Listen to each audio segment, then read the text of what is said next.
She first noticed the human because he was doing absolutely nothing of importance. Standing near the edge of the landing platform with his hands in his pockets, watching troop carriers unload in perfect synchronized rows, while officers barked orders and banners snapped in the ion-charged wind, he looked misplaced among the armored figures and weapon mounts. Dressed in plain utility clothing, no visible rank markings, no cerimonial insignia, no entourage, just another soft-skinned mammal from a young world that had somehow wandered into the middle of a war zone. Commander Virel of the Ethery Dominion had seen hundreds of humans by then, diplomats, traders, labor specialists, even a few contracted soldiers, all of them loud in their own way, compensating with bravado or nervous chatter. But this one was quiet, still, almost invisible, and that alone earned her fleeting attention, though not respect. Because stillness without power was just another form of weakness, she dismissed him moments later as her focus shifted to the strategic briefing.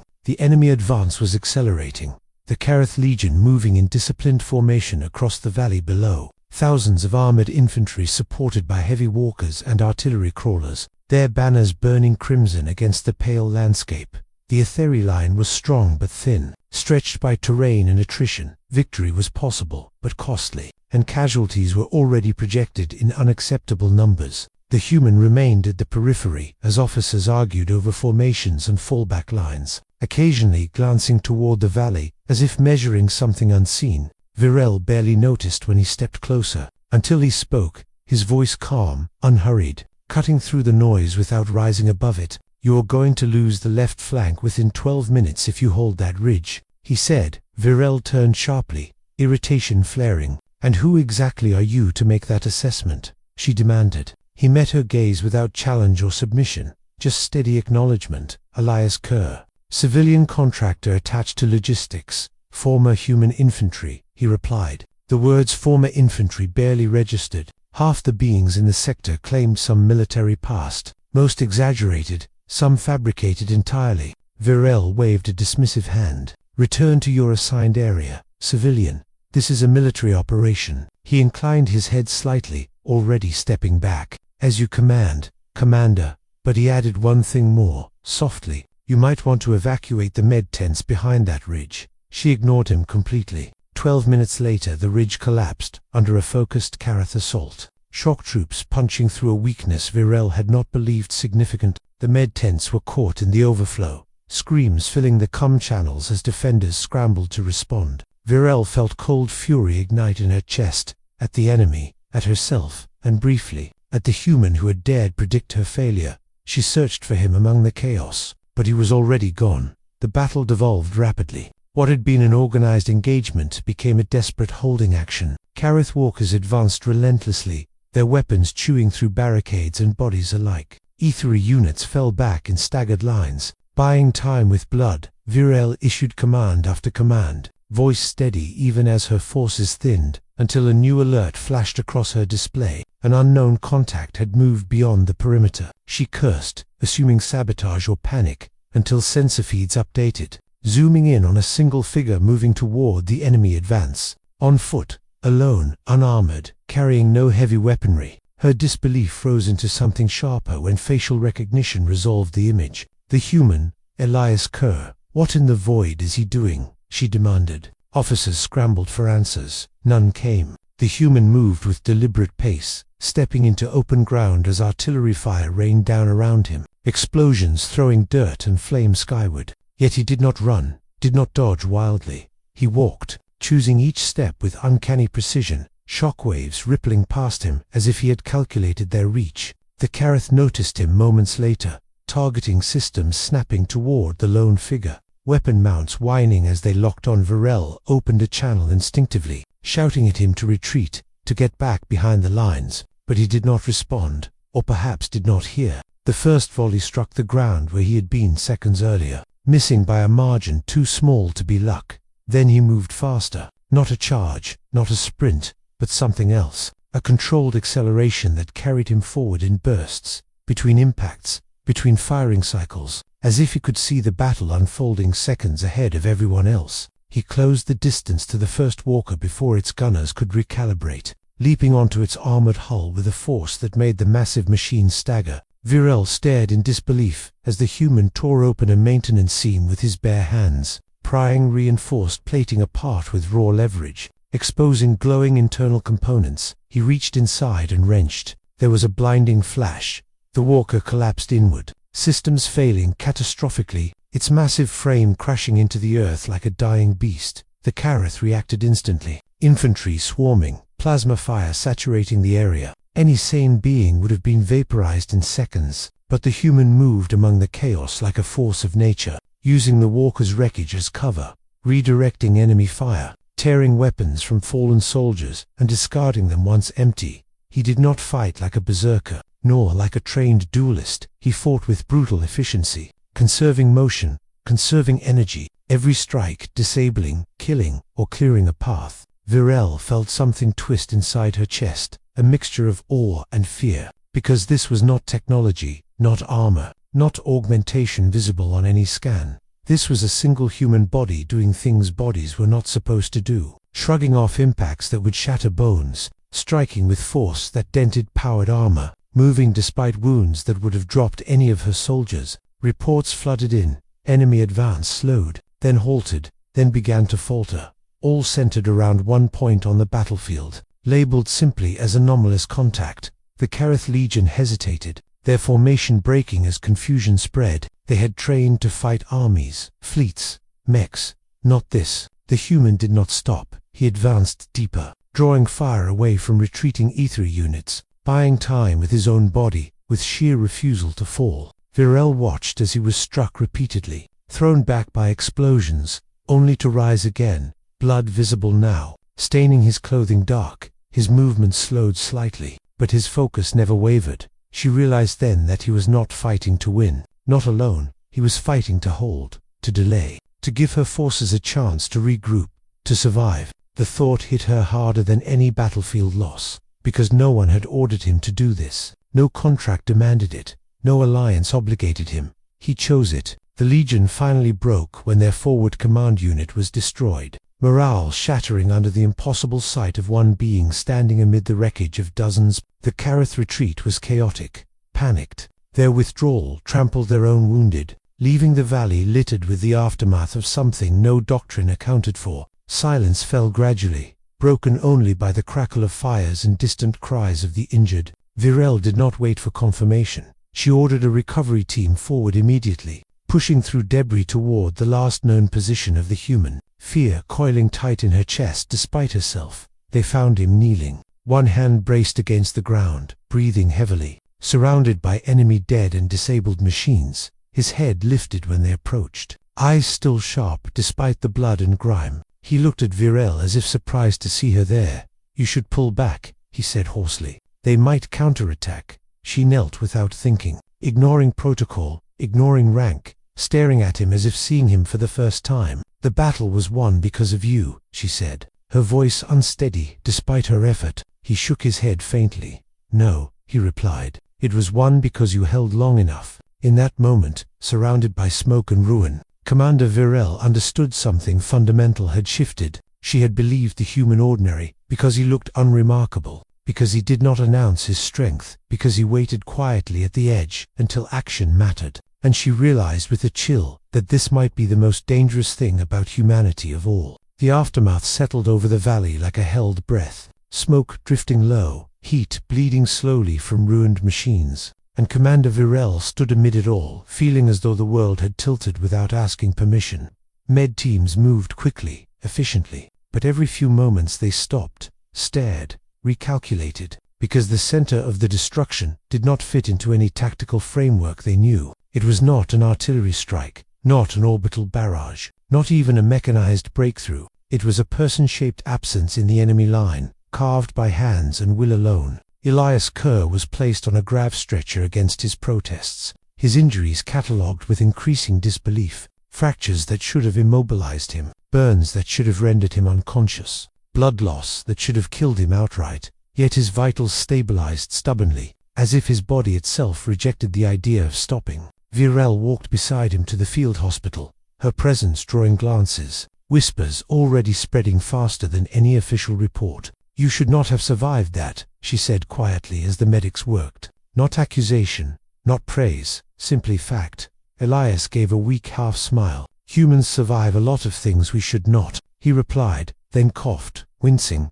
Guess that never stopped being true. Word reached command within the hour. Then sector command. Then Dominion, high strategy. Footage replayed endlessly. Slowed, enhanced, analyzed from every angle. Analysts argued augmentation, experimental tech, classified weapons. But scans showed none, just muscle, bone, reflex. And something else harder to quantify. Doctrine cracked under the strain of it. The Kareth sent a message to cycles later. Not a threat, not a demand, but a request for clarification. The wording, cautious, almost fearful, identifying the lone combatant, and asking whether the Aethery now fielded singular champions. Virel read the message twice before forwarding it to High Command. She did not answer it herself. She did not know how. When Elias regained full consciousness, the camp had changed. Guards posted at every entrance. Officers moving with new tension, as if something uncontrollable had entered their order of battle. Virel came to him alone this time,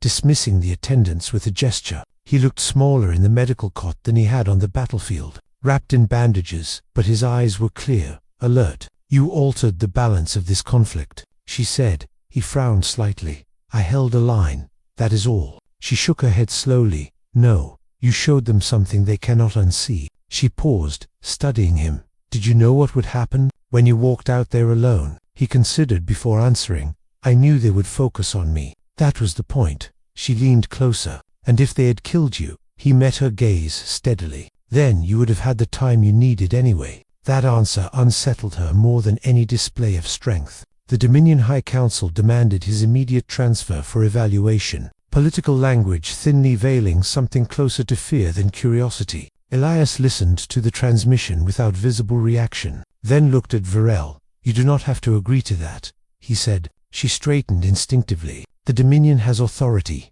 He shook his head slightly. Not over me. I am not their soldier. That fact rippled outward like a shockwave. Jurisdiction blurred, responsibility diffused. No one quite knew who had the right to claim him, or blame him. Virel felt something tighten in her chest. If she surrendered him, he would be dissected in all but name, studied, constrained, neutralized as a variable. If she refused, she would be challenging her own command structure. She made her choice faster than she expected. Elias Kerr remains under my operational authority until this campaign concludes. She transmitted formally, citing battlefield necessity and ongoing threat assessment. Objections followed immediately, but she did not yield. Not this time. The next engagement came sooner than expected. The Kareth, shaken but not defeated, launched probing attacks along the perimeter. Testing responses, Virel adjusted tactics subtly, drawing attention to reinforced points, leaving deliberate gaps. And each time the enemy advanced too confidently, they hesitated, remembering the valley,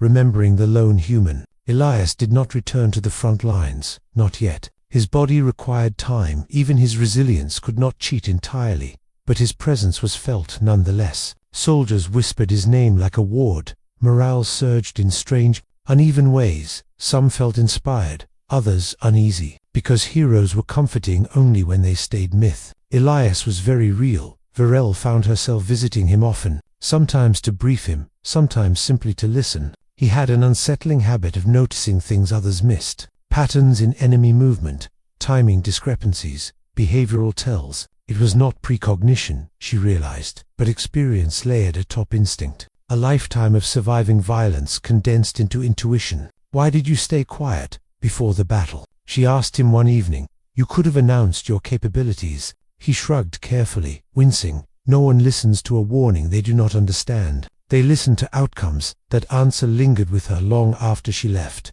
The Dominion's internal debate intensified. Some hailed the human as a strategic asset beyond measure. Others labeled him an existential risk. Doctrine committees argued late into the night. Because if one human could do this, what could many do? What had humanity chosen not to show the galaxy yet? The Kareth adapted, deploying longer-range weapons, overlapping fire fields, saturation tactics, designed to deny any single target dominance. Virel recognized the shift immediately. They are building doctrine around him, she told Elias. He nodded. That means they are afraid. She frowned. Fear makes enemies dangerous. He met her gaze. Fear also makes them predictable.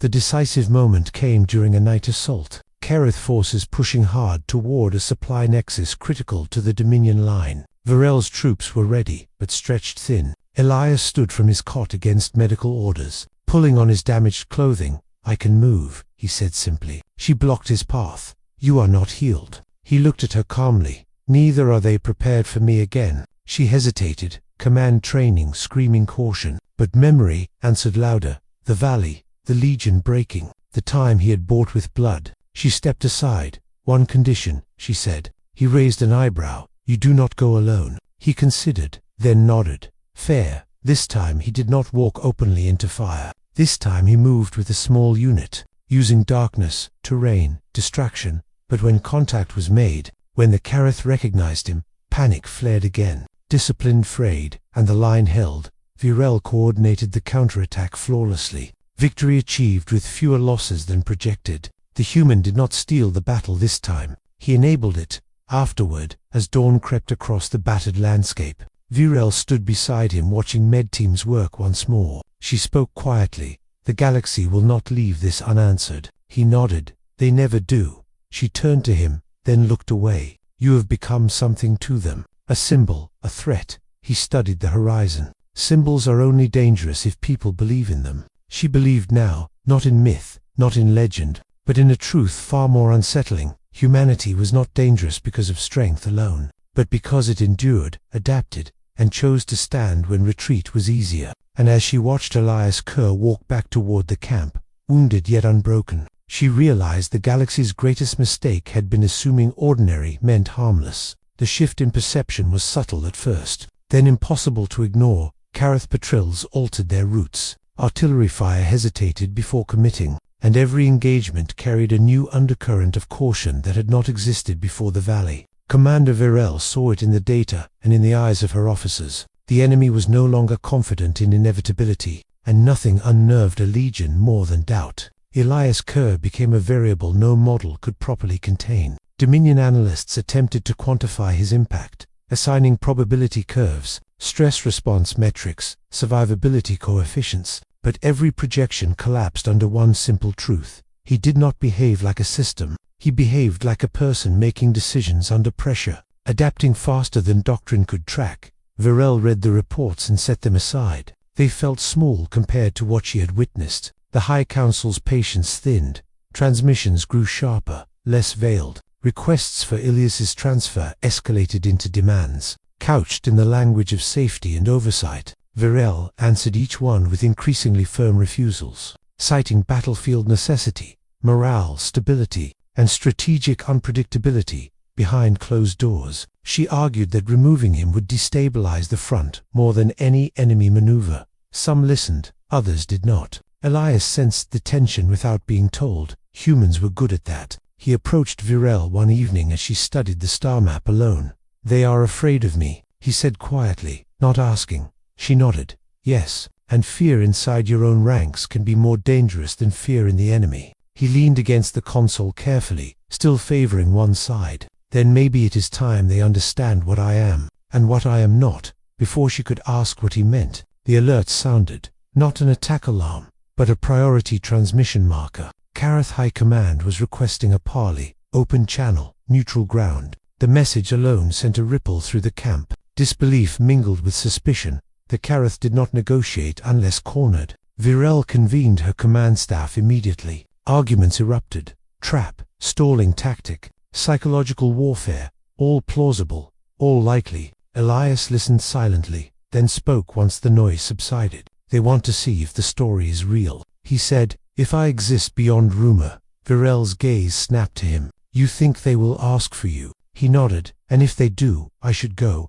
"Absolutely not," she said without hesitation. The word sharp, final. Elias met her eyes calmly. "If they are already shaping doctrine around me, then uncertainty is my greatest weapon. Let them see me choose restraint instead of slaughter, confusion instead of fear." Varel clenched her hands, every instinct screaming risk, yet another part of her recognized the logic. He was not just a weapon, he was a message. The parley was arranged under heavy security, a barren stretch of ground between lines, shielded, scanned, watched by 1,000 unseen eyes. Varel accompanied Elias personally. armed, alert. The Kerith delegation arrived in precise formation, towering figures clad in crimson warplate, their leader stepping forward, helm removed to reveal scarred features and unblinking eyes. "You are the human," the Kerith commander said. Voice resonant, measured. Elias nodded. "I am." The commander studied him openly, as if expecting something else.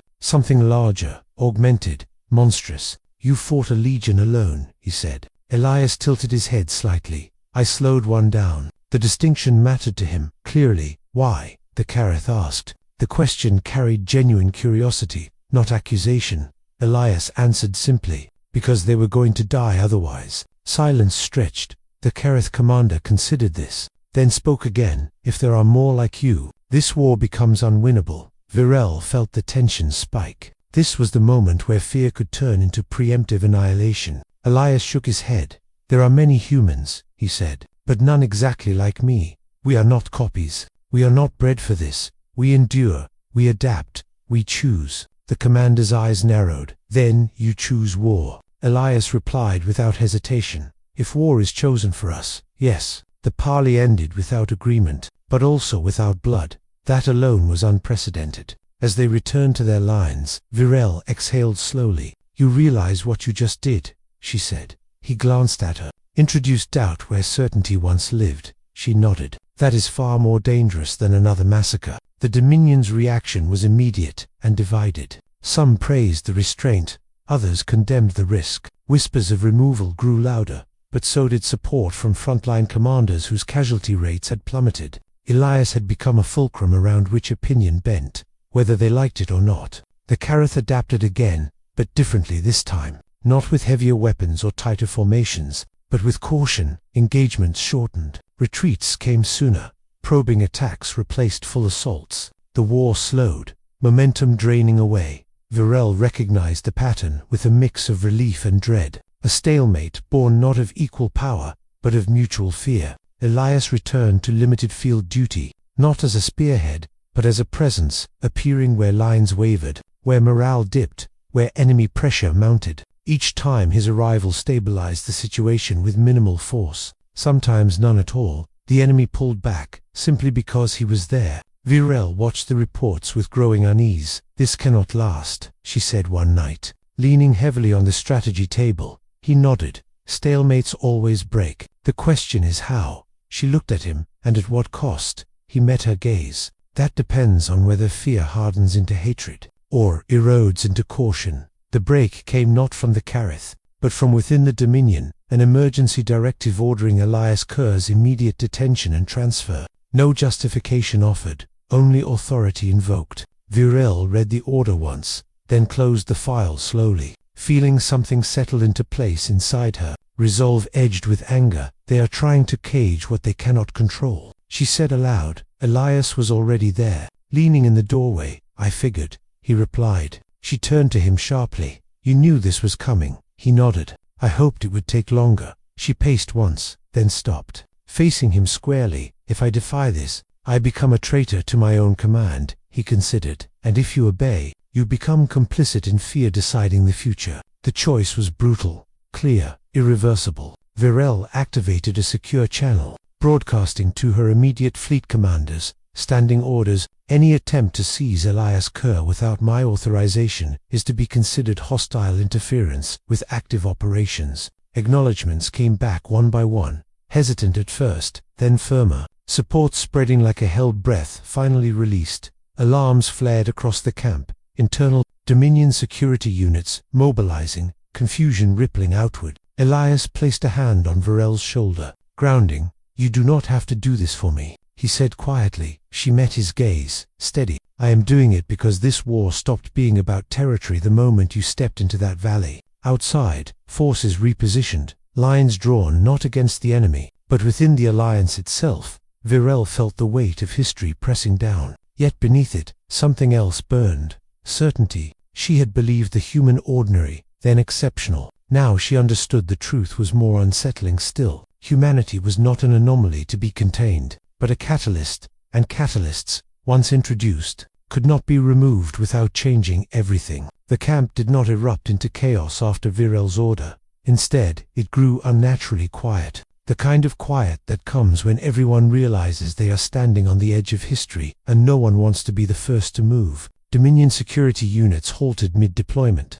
Fleet commanders waited for confirmation that never came. And across the lines the Kereth watched in confusion as the enemy fractured inward instead of outward. High Command's response was swift but brittle, layered with threats, stripped of subtlety. Accusations of insubordination, treason, destabilization. Virel listened to them all in silence, her posture straight, her expression unreadable. When the transmission ended, she did not argue. She did not justify. She simply cut the channel. The decision had already been made. Words would not change it. Elias stood beside her in the command center, arms folded loosely, as if this were not about him at all. "They will come for me directly," he said calmly. She nodded. "I know." He glanced at her. "You can still step back. Let this be my problem." She turned to him sharply. "And let fear decide the shape of the future." "No, I will not." The first Dominion ship broke formation an hour later. Moving toward the surface, under the pretense of inspection, Virel's fleet adjusted immediately. Intercept vectors clean, professional, unmistakable. Weapons powered but not locked. A statement rather than a threat. The standoff mirrored the one she had faced with the Kereth weeks earlier, and she felt the bitter irony of it settle deep across the valley. Kereth sensors lit up with the shifting balance, their commanders watching closely, uncertain whether to exploit or withdraw. Elias noticed the spike in enemy-come traffic. "They are waiting to see who blinks," he said. Virel exhaled slowly. "Then neither of us should." She opened a wideband channel, not just to Dominion Command, but to every Allied unit in the sector. Her voice carried without tremor. "This conflict began as a war against the It has become a test of whether fear rules our decisions. I will not surrender an ally to be dismantled for convenience. If this makes me a traitor, then I will accept the title openly." Silence followed, long, heavy, then something unexpected. Acknowledgements began to arrive. Not all, not even most, but enough. Frontline commanders, logistics captains, medflotti, voices tired of orders that cost lives for appearances. One by one they pledged to hold position, to refuse enforcement actions unrelated to the war effort. High Command's authority cracked audibly. The Dominion ship halted its descent, hovering uncertainly, its escorts drifting out of alignment, discipline eroding under the weight of conflicting loyalties. Virel watched it all unfold with a strange calm. She had crossed the line already. Whatever followed would simply reveal who else was willing to stand. The Kereth moved then, not to attack, but to withdraw, their forward units pulling back in organized silence. The message was unmistakable. They would not advance into a fractured opponent, nor would they intervene to save one. The war, as it had been fought, was over. Hours later, a new transmission arrived, not from High Command, but from the Dominion Assembly itself. Emergency quorum. Authority suspended pending review. Temporary ceasefire enacted. Virel closed her eyes briefly. Not in relief, but in recognition. Power was shifting. Slowly, reluctantly, but undeniably. Elias let out a breath he had been holding. "Well," he said quietly, "that escalated." She gave a short, humorless laugh. "You fought a legion alone. This was inevitable." He looked at her sideways. "You fought your own command. That takes a different kind of strength." The days that followed blurred together. Inquiries, tribunals postponed, political maneuvering cloaked as reconciliation. Virel was suspended from active command but not arrested. Too many supported her openly now. Elias was left untouched, not protected by decree, but by uncertainty. No one wanted to be the one who triggered whatever came next. The Kereth formally requested armistice talks within the cycle. Their language cautious, respectful, stripped of arrogance. Virel attended as an observer, Elias at her side. The enemy commander inclined his head to the human, a gesture of acknowledgement that sent ripples through every delegation present. One warrior to another, recognition earned, not granted. When it was over, when the signatures were laid down and the war officially ended, not with victory, but with exhaustion and fear, Virel found herself standing again at the edge of a landing platform, watching ships depart under a sky finally free of fire. Elias joined her, hands in his pockets, looking once more like the most ordinary human imaginable. "They will study this for generations," she said quietly. He shrugged. "People always look for clean explanations. Heroes, villains, turning points." She glanced at him. "And what was it really?" He met her gaze.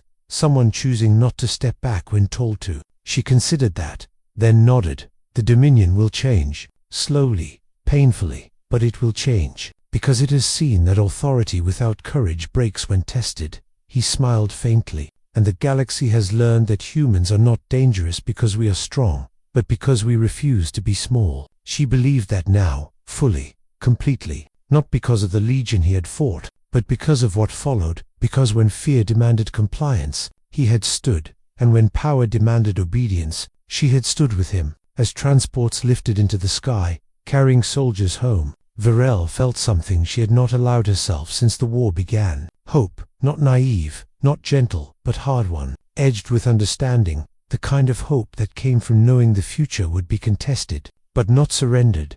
She had believed him ordinary, because he did not announce himself, did not seek command, did not demand recognition, and in the end, she understood the truth that would echo far beyond this world. The most dangerous humans were never the ones who looked like legends. They were the ones who waited quietly, until the moment came to stand alone, and then changed everything.